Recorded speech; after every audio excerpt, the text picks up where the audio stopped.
नमस्कार. आज आपण करमाळा शहरालगत जाणारा जो हा बायपास हायवे आहे, या हायवेच्या अनुषंगाने या ठिकाणी महत्वपूर्ण या बातमीसाठी आपण या ठिकाणी आलेलो आहोत. खरं तर हा हायवे इतका महत्वाचा आणि अत्यंत गरजेचा आहे. सोलापूर आणि इकडे नगर या अशा प्रकारे हे दोन जिल्हे ह्या हायवेने जोडले जातात आणि त्याचप्रमाणे करमाळा तालुका असेल, कर्जत तालुका असेल, पलीकडे माडा असेल, टेंभुर्णी असेल, अशा प्रकारचा सुद्धा ह्या तालुक्यांचा भाग ह्या हायवेच्या माध्यमातून जोडला जातो. परंतु ह्या हायवेचा गेल्या कित्येक वर्षांपासून प्रश्न हा रखडत पडलेला आहे. ह्या हायवेला जसे जसे मोठमोठे खड्डे पडतात तसे ह्या खड्ड्यांची डागडुजी केली जाते. मोठमोठी बिलं काढली जात आहेत आणि ती बिलं काढून फक्त डागडुजी केली जाते. परंतु ती डागडुजी तरी नीट अत्यंत म्हणजे योग्य प्रकारे होते का, हे सुद्धा पाहणं तितकंच गरजेचं आहे. ज्यावेळेस एखादा पावसाळा असतो त्यावेळेस पावसाळ्यामध्ये काम केलं जात नाही आणि सांगितलं जातं की पावसाळा आहे, पावसाळ्यामध्ये काम करता येत नाही, अशा प्रकारची सर्व कारणं देऊन ते काम केलं जात नाही. परंतु आता या ठिकाणी तुम्हाला या ठिकाणी महत्वाचं सांगायचं हा विषय आहे. या ठिकाणी हे गटरीचं पाणी वाहत आहे आणि हे गटरीचं पाणी वाहत असताना इथे मोठमोठे खड्डे पडलेले आहेत.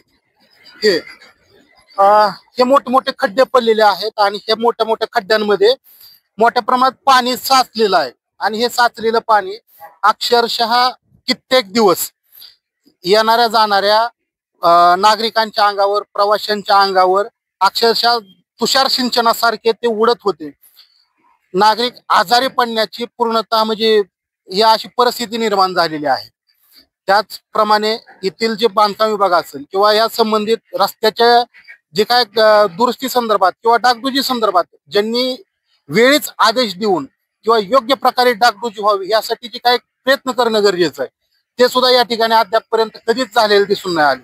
फक्त यामध्ये यांनी एकमेकांनी फक्त टक्केवारी खायची आणि ती टक्केवारी कोणी खायची, काय खायची आणि किती खायची यात सुद्धा यांचं मोजमाप राहिलेलं नाही. यामध्ये फक्त नावाला डागडुजी करायची, मग ती पाण्यात असू द्या, मातीत असू द्या, अगर कशा प्रकारे हे डागडुजी करतात हेच कळत नाही. या ठिकाणी आता आपण आलोय, हे काम झालेलं आहे. अक्षरशः एखादी गाडी जरी गेली का इथून तर त्या इथं ही जी डांबर टाकलेला आहे ही पूर्णतः असा पसरला चाललेला आहे, म्हणजे एवढे निकृष्ट दर्जाचं. बरं, या ठिकाणी तिथं एक मोठा खड्डा पलीकडे झूम करून दाखवतो, पलीकडे एक खड्डाही झालेला आहे. तिथं खड्डा तेवढा बुजवलेला आहे, परंतु त्या शेजारी एक दुसरा खड्डा आहे तो तसाच राहिलेला आहे. पुढे एक खड्डा बुजवला, त्या शेजारी रस्ता आहे तो तसाच आहे. म्हणजे यांनी जी बिलं घ्यायची ती बिलं पूर्णतः रस्त्याच्या दुरुस्तीच्या आणि जी खड्डे आहेत ते दुरुस्त करून इथं जे नागरिक किंवा इथे जे वाहतूकदार आहेत त्यांना हा रस्त्यापासून कुठेतरी प्रवासाला योग्य प्रकारे प्रवास करता यावा यासाठी ही सर्व बिलं टेंडर काढली जातात आणि तीही करोडो रुपयामध्ये काढली जातात. परंतु त्याचा योग्य प्रकारे विनियोग या ठिकाणी दिसून येत नाही. फक्त या ठिकाणी स्वतःच्या खिशामध्ये त्याचा योग्य प्रकारे विनियोग होताना दिसून येतोय. तो ठेकेदार असतील किंवा संबंधित कॉन्ट्रॅक्टदार असेल किंवा जे काय इथं जे कामगार कर्मचारी आहेत त्यांना जर काम करायला लावलं असेल तर त्यांनी कशा प्रकारे स्वतःच्या खिशामध्ये हा माल मटेरियल जाईल, कमीत कमी माल मटेरियल वापरायचा आणि निकृष्ट दर्जाचं काम करायचं. 8-10 दिवस किंवा एक महिनाभर हा रस्ता चालला की परत आहे तेच दिवस पुढे पाचवीला पुंजलेले हे इथं दिसून येत आहेत. आता या ठिकाणी दुसरा एक विषय महत्वाचा की या खड्ड्यांमुळे गेल्या कित्येक दिवसांपासून, गेल्या कित्येक महिने, वर्षांपासून अनेकांचे बळी गेलेले आहेत, जीव गेलेले आहेत. तरी सुद्धा जे काय शासन, प्रशासन किंवा स्थानिक अधिकारी आणि या अशा प्रकारे ही आता थेट आता काहीतरी वेगळं बोलावं असं म्हणजे चिड येते. परंतु नागरिकांच्या जीविताशी खेळणारी ही गेंड्याच्या कातडीची ही जनावर अक्षरशः यातून पैसा खाऊन गलेलट्ट होणारी ही डुकरं अक्षरशः या ठिकाणी लोकांच्या जीविताशी खेळून डागडुजी करताना सुद्धा त्यामध्ये सुद्धा ही माती खाणारी ही अक्षरशः या ठिकाणी नागरिकांचा जीव जाण्या इतपत म्हणजे चांगल्या प्रकारे सुद्धा ही डागडुजी करत नाहीत. म्हणजे हे सर्व काही एक म्हणजे विचाराच्या पलीकडचं आहे.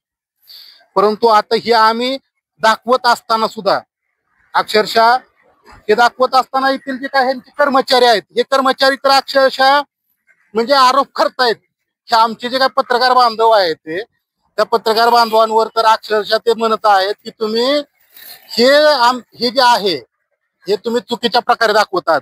हे जे आहे सत्य परिस्थिती हे दाखवत आहे आम्ही, परंतु त्यांचं म्हणणं आहे की तुम्ही हे चुकीच्या प्रकारे दाखवताय. पावसाळ्यात तुम्ही काम करता का? करत नाही. का करत नाही? तर पावसाच्या पाण्यामध्ये ते काम करता येत नाही. मग ह्या गटरीच्या पाण्यामध्ये किंवा हे खड्डे बुजवताना त्यामधलं पाणी बाजूला काढून किंवा त्या ठिकाणी योग्य प्रकारे कशा प्रकारे तुमचे काम कसं करताय हे तुम्ही आम्ही दाखवायचं नाही. आणि दाखवायला लागलं की म्हणायचं तुम्ही चुकीच्या प्रकारे बातमी दाखवताय. हे आमच्या पत्रकारांसोबत घडलेलं आहे. त्यामुळे आम्ही दाखवत असताना फक्त हे सांगतोय की बाबा जे सुज्ञ नागरिक आहेत प्रश्न विचारा, त्यांना विचारा तुम्ही हे काम कशा प्रकारे करताय हे विचारा. नाहीतर एखाद्याचा जीव गेल्यानंतर फक्त स्टेटसला आणि डीपीला भावपूर्ण श्रद्धांजली ठेवण्या इतपतच आपण राहतोय. हा कुठं तर निद्रिस्त समाजाचं हे लक्षण आहे. प्रश्न विचारा आणि प्रश्न विचारून अशा प्रकारे नागरिकांच्या जनतेच्या जीविताशी खेळणाऱ्या ह्या मुजोर ह्या कामगार असतील किंवा इतर कोणी असेल त्यांना जाब विचारा आणि त्यांना जागीच खडसवा. एवढेच सर्वच सुज्ञ नागरिकांना आमची विनंती आहे. या ठिकाणी आता आपल्यासोबत शिवसेनेचे जिल्हा सचिव आदेश बागल या ठिकाणी आहेत. ठाकरे पक्षाचे या ठिकाणी पदाधिकारी आहेत. काय सांगाल अध्यक्ष? खरं तर ह्या रस्त्याची अत्यंत बिकट अवस्था आहे. मध्यंतरी आपण हे कार्यालयात संबंधित कार्यालयात जाऊन काहीतरी त्या ठिकाणी अधिकाऱ्यांना झापलं होतं, प्रश्न विचारले होते. तरी सुद्धा नेमकं काय हे भोंगळ कारभार काय? प्रथमतः तर करमाळ्यातील जनतेला माझं आव्हान आहे की आम्ही याच्या अगोदर पण उद्धव बाळासाहेब ठाकरेजी यांच्या नेतृत्वाखाली काम करत असताना हे जे नॅशनल हायवे हा मनाला पण लाज वाटते असं म्हणलं तर काही वावगं ठरणार नाही. तुम्ही बघू शकता इथं पाण्यामध्ये काम केलेलं आहे.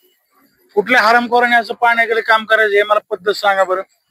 डांबर आणि पाणी हे अपोजिटिव्ह आहे. कॉम्बिनेशन कसं होऊ शकतं? हे कॉन्ट्रॅक्ट जे घेतात त्यांना काढीची जर अक्कल आहे का? आणि दुसरा विषय म्हणजे तुम्ही जर पत्रकार साहेब, आता आम्ही मांगीमध्ये खड्डे बुजवण्यासाठी मांगीच्या पुलावरती आंदोलन केलं होतं. त्या आंदोलनाला यश आलं आणि आंदोलन त्या पुलावरती कमीत कमी गुडघ्या एवढे खड्डे होते. जर गुडघ्या एवढे जर खड्डे असतील तर त्याच्यामध्ये नॅशनल हायवेचे कमीत कमी 50-60च्या स्पीडवरती एखादी कार आली, त्यामध्ये फॅमिली असली, गरीब असेल ना तर कुणी कुठल्या जाती धर्माचे असेल, जर काय ऍक्सिडेंट अपघात जर झाला तर याला जबाबदार कोण? प्रशासन. जीव गेले. अहो तिथं मांगीमध्ये आमच्या महिन्यात एक जण बळी जातोय. त्याच्यासाठी तर आंदोलन केलं होतं ना. आणि आता सध्या जर तुम्ही इथलं जर काम बघू शकत असाल तर हे काम अतिशय निकृष्ट दर्जाचं आहे. म्हणजे याला खराब भाषेत बोलायचं झालं तर याला मुजोरी आणि हरामखोरी म्हणलं तरी चालेल. एवढं थर्ड क्लास क्वालिटीचं काम आहे. तुम्ही जर इथून पुढे जर करमाळ्याच्या हद्दीचं थोडं पुढे गेला म्हणजे करमाळा हद्दीमध्ये झऱ्यामध्ये शहराची हद्द सोडून थोडं शहराचाच विचार करून चालत नाही. 140 गाव आहेत आपले, सगळे विचार करावा लागतो. तुम्ही जर पुढे झरे फाट्यावरती इकडे जर गेलात तर तिथं ही परिस्थिती काहीच नाहीये. मांगीमध्ये ह्याच्यापेक्षा बेकार परिस्थिती, करमाळा शहरामध्ये ह्याच्यापेक्षा बेकार परिस्थिती.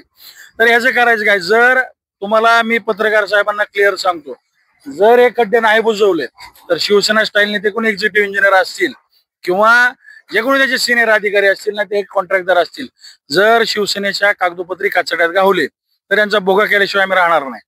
किंवा पण धमकी समजा नाही तर काय समजा. कारण जनतेला जर त्रास होत असेल तर बागलाच्या रक्तात नाही सहन करणं. आता या ठिकाणी जसं तुम्ही सांगितलं की बाबा पाण्यामध्ये ह्यांच्या कुणी काम केलं होतं, पण पावसाळ्यामध्ये ही कारण चालतात. पावसाळ्यामध्ये एखादं काम जर करायचं नसेल तर त्यावेळेस सांगतात की पावसामुळे आम्ही काम करत नाही किंवा काम थांबवतो. परंतु मग ह्या पाण्यामध्ये ह्यांचं हिथं काम होतं, पावसाळ्यात होत नाही काम. म्हणजे कारण किती यांचे असे सुसंगत किंवा विसंगत वाटत म्हणलं तरी पण चालेल. आता कॅमेरामॅनला मला सांगणे थोडीशी जरा हे आमचं कॅमेरा दाखवण्यापेक्षा थोडीशी बाजू दाखवा. साईड पट्टीचा नियम किती आहे? साईड पट्टी तुम्ही ठेवली कशी? त्याची ठेवण कशी आहे? तुम्हाला टेंडर निसते ह्याचं भरायचं दिलेलं नाही, साईड पट्ट्याची पण नाही, त्यातनं डागडुगी सगळं आलं. आणि डागडुगी करताना जेसीबी आणायचा, इथं साईडला उभा करायचा, इथलं उचलायचं साईडला टाकायची माती. त्याला मुरमी करण्याचा थर किती MM चा असतो? ह्याच्यावरून गोष्टी असतात. बरं ह्या काय गोष्टी करतात तर काहीच नाही. साईडचं जेसीबीने उकरायचं, साईडला टाकायचं, हवारी करायची, ते तर मॅक्झिमम फोटो काढेपर्यंत, यांचं बिल निघेपर्यंत. फोटो काढेपर्यंत म्हणजे काय, जीपीएस मॅपिंगचे फोटो त्यांना वरती पाठवावे लागतात.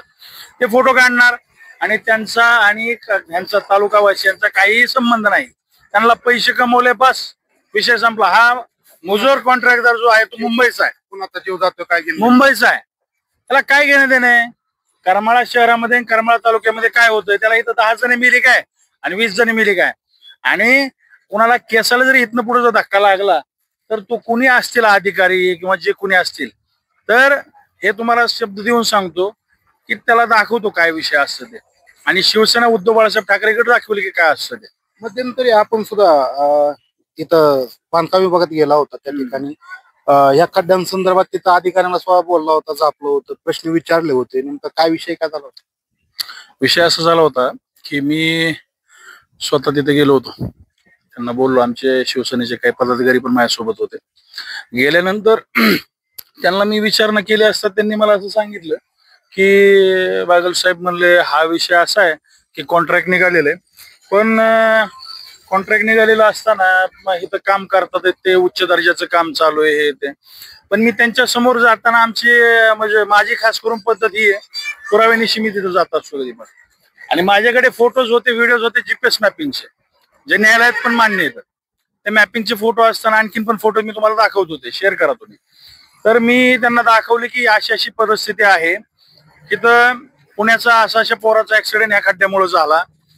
तर ऍक्सिडेंट झाल्यानंतर तो आहे पुण्याच्या कुठल्या कॉलेजचा, DY पाटील समथिंग, माझ्या नाव लक्षात नाही, प्राचार्य आहेत त्याचे वडील. त्यांचा सुसंस्कृत मुलगा आहे, व्यवस्थित गाडी चालवत आला होता आणि गाडी होती होंडा सिटी. बरं, होंडा सिटी गाडी खालनं ग्राउंड क्लिअरन्स किती, नॅशनल हायवेच्या मापाने तर खाली घासली नाही पाहिजे ना गाडी ती. मी म्हणतो तिथं फॉर्च्युनर असणार कुठल्याच घासलीत नाही, इथं फॉर्च्युनर काय असेल, बोलेरो काय असेल, टू व्हीलर काय असतात तिथे, ही स्कूटी बी असेल ती घासतीये. मग दुसऱ्यांचं काय करायचं, सायकलवरती जायचं नॅशनल हायवेनी. तसं असेल तर प्रशासनाने एकनाथ शिंदे साहेबांनी सांगावं आम्हाला किंवा फडणवीस साहेबांनी सांगावं आम्हाला की करमाळा आम्ही वाळीत टाकून दिलेला आहे. तसं असेल तर आम्ही तसं मान्य करतो आणि आमच्या पत्नी ठाकरे बाणीने आम्ही बघतो काय करायचं ते. हे सांगा ना तुम्ही मला पत्रकार साहेब. त्या गोष्टी आहेत ना. हा जो माल कालवला जातो ना, तो माल कालवला जातो श्रीरंग पेट्रोलियम पाशी. तिथं माती आहे खाली. आता तिथं त्या पेट्रोल पंपाची पण सीसीटीव्ही आहेत, तिथं खाली डंप केला जातो आणि तिथून उचलला जातो. माती मिश्रित आहे. नीट लक्षात घ्या तुम्ही. बरं, पेट्रोल पंपापाशी त्यांना एकदा विचारलं, त्यांनी तिथलं बंद केलं आणि पलीकडे प्लॉटिंग पडलेली आहे. पेट्रोल पंपाच्या पुढे जिथं सीसीटीव्ही नाहीये त्याच्यावर अजून जागा निवडली, मग तिथे त्यांनी मिक्स करायला चालू केलं. मग हा किती हलगजरीपणा. तुम्ही माल तिकडून आणताय तो पण क्वालिटीचा नाही, जिथं माल टाकताय ती जागा पण स्वच्छ नाही, मिक्स करताय मातीमध्ये, टाकताय पाण्यामध्ये. व्यावहारिक गोष्ट आहे, माणुसकीच्या नात्याने तुम्हीच पत्रकार म्हणून उत्तर द्या. हे चाललंय ते बरोबर चाललंय का? आम्ही राजकारण प्लस समाजकारण करतो, 80% समाजकारण हा आमचा शिवसेनेचा विषय आहे. तुम्ही मला व्यवहाराने एक गोष्ट सांगा, खरंच व्यवस्थित चाललंय का? त्या इंजिनियर पशी आम्ही उद्या जाणार आहे आणि उद्या गेल्यानंतर आमच्या प्रश्नाची उत्तर तुमच्या कॅमेऱ्यासमोर आम्ही मागणार आहे, हे पण सांगतो. म्हणजे जगाला पण कळलं पाहिजे की असा विषय होतोय. लक्षच नाही राव, इथं माणसं मिली तरी पण या काय नीट कॅमेऱ्यासोबत आम्हाला नीट बोलावं लागतं. हे निवळ मूर्खपणाचं लक्षण आहे. तो साईड पट्ट्या, इथं पाणी आहे, इथं आज करमाळ्यात व्यवस्थित असलेला मॉल आहे, इथं अख्खा करमाळा येतो, ट्रॅक्टरचं शोरूम आहे, हे एवढं पण त्यांना कळू नये. हा, 2च होता इथं, लोकरे हॉस्पिटल आहे इथे, पुढे वैयक्तिक आणखीन वजन काटा आहे. अक्षरशः तुषार सिंचन उडल्यासारखं हे पाणी उडतं अंगावर. तुषार सिंचन ही तुमची भाषा झाली. जर क्लिअर ग्रामीण भाषा बोलायची झाली तर गटारीचे शितोडे उडल्यासारखे उडतात आहेत. खरंय खोटंय? आता तुम्ही सुसंस्कृत आहात, तुमची पत्रकारिता आहे म्हणून तुम्ही व्यवस्थित सांगताय. इथं नीट विचार करा, इथं साईडने एखादा वयोवृद्ध माणूस चाललंय किंवा एखादी महिला चाललेली आहे, चुकून ट्रक जर घसरली, काय झालं, देव न करो तसं कधीच होऊ नये. नुसतं पाणी उडलं किंवा वाईटात वाईट काय प्रसंग घडला, त्याला जबाबदार कोण? माझा थेट प्रश्न आहे, याला जबाबदार कोण? तर मी म्हणेल याला जबाबदार तो एक्झिक्युटिव्ह इंजिनियर, त्याला जबाबदार तो ठेकेदार आणि ह्याच्यावरती वचक नसलेला तो वैयक्तिक असेल ते प्रशासन, दुसरं काही नाही. आणि करमाळ्यातील जनता पण एवढी म्हणजे हुशार आहे. आमच्याकडे आल्यानंतर त्यांनी सांगितलं असं असं होतंय. त्यांनी फोटो आणून दिलेत मला. बागेल साहेब म्हणले असे असे फुटेज आहेत आमच्याकडे, जीपीएस मॅपिंगनी काढलेले आहेत. हे फुटेज आहेत, हे बघा, हा असा असा विषय आहे, हा तडीच नाही.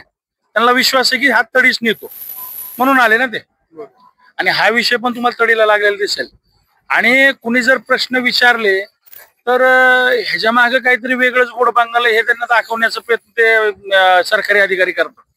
बरं, पहिली गोष्ट, तुमच्या पगारी आमच्या जीवावर, तुम्ही आहेत आमच्यासाठी. हे काय राजेशाही नाही, तेव्हा लोकशाही आहे. बरोबर आहे. आमचे जे मूलभूत अधिकार आहेत, ते मूलभूत अधिकाराचा आम्हाला संविधान बाबासाहेब आंबेडकरांनी, डॉक्टर बाबासाहेब आंबेडकरांनी दिलेले असतील, ते जर मिळत नसतील, त्यांना शिवसेने स्टाईल पण दाखवू आणि भीम स्टाईल पण दाखवू, त्यात काय वावगं नाही ना. जर आम्ही कायदा हातात घेत असेल तर कायदा हातात घ्यायचं कारणच तुम्ही दाखवू नका ना. एक तर कायदा आम्ही हातात घेणार नाही, पण कायद्याच्या बाजूने यांची ठासता येते आम्हाला. अशी काही लय जड गोष्ट नाहीये तेव्हा, कारण की आमच्याकडे सगळे पुरावे आहेत. आम्ही उद्या जाऊ आणि ह्याचा सोक्षमोक्ष लावू. पैसे खावं तरी किती, त्यांनी ते पूर्ण विषय सोडून दिले, परिसीमा ओलांडलेली आहे त्यांनी. खावं तरी किती, ह्या लिमिटेशन्स असतात, काही गोष्टी असतात. बघू काय होतं ते. जय महाराज. खर तर या ठिकाणी थेट उद्धव ठाकरे पक्षाचे, शिवसेनेचे सोलापूर जिल्हा सचिव आदेश बागल यांनी थेट त्यांना जे काही संबंधित कॉन्ट्रॅक्टर असतील किंवा जे कामगार असतील, अशा प्रकारचं निकृष्ट दर्जाचं जर कोण काम करत असेल तर त्याला आम्ही शिवसेना स्टाईलने त्याला उत्तर देऊ. आणि जर त्यानं जर त्याच्या कामामध्ये जर सुधारणा केली नाही तर त्याला जे उत्तर मिळेल ते त्यानं कशा प्रकारे मिळेल ते त्याला शिवसेनेची स्टाईल कळेलच. परंतु अशा प्रकारची जी कामं आहेत ते नागरिकांच्या जीविताशी खेळणारे किंवा नागरिकांचा जीव घेणारे, हे म्हणजे किती आपण पैसा खाण्याच्या बाबतीत आपण किती पुढे चाललेलो आहे, एखाद्याचा जीव सुद्धा घेत आहे, हे खरं तर एक मोठी शोकांतिका आहे. इथं आम्ही काही नागरिकांशी चर्चा केली, त्यावेळेस त्यांनी सुद्धा सांगितलं की जे पलीकडे खड्डे आहेत हे 1 आठवड्याभरापूर्वीच बुजवले गेले होते, परंतु आता परत एकदा तेच खड्डे या आठवड्यानं परत बुजवण्यासाठी आलेले आहेत. म्हणजे आपण नेमकं करतोय काय? आपल्या कामाचा दर्जा आपण सुधारू शकत नाही, फक्त आपण पैसा मोठ्या प्रमाणात घेऊ शकतोय आणि नागरिकांच्या जीविताशी खेळू शकतोय. इथपर्यंतच सध्या माणुसकी न ठेवता फक्त पैसा राहिलेला आहे. तर नक्कीच येत्या म्हणजे ह्या 1-2 दिवसामध्ये नेमका शिवसेना या सर्वच प्रकाराविषयी कशा प्रकारचं पाऊल उचलते हे पाहणं तितकंच गरजेचं असणार आहे. संघर्ष न्यूज सोलापूरसाठी कॅमेरामॅन विशाल परदेशी, सिद्धार्थ वाघमारे, करमाळा.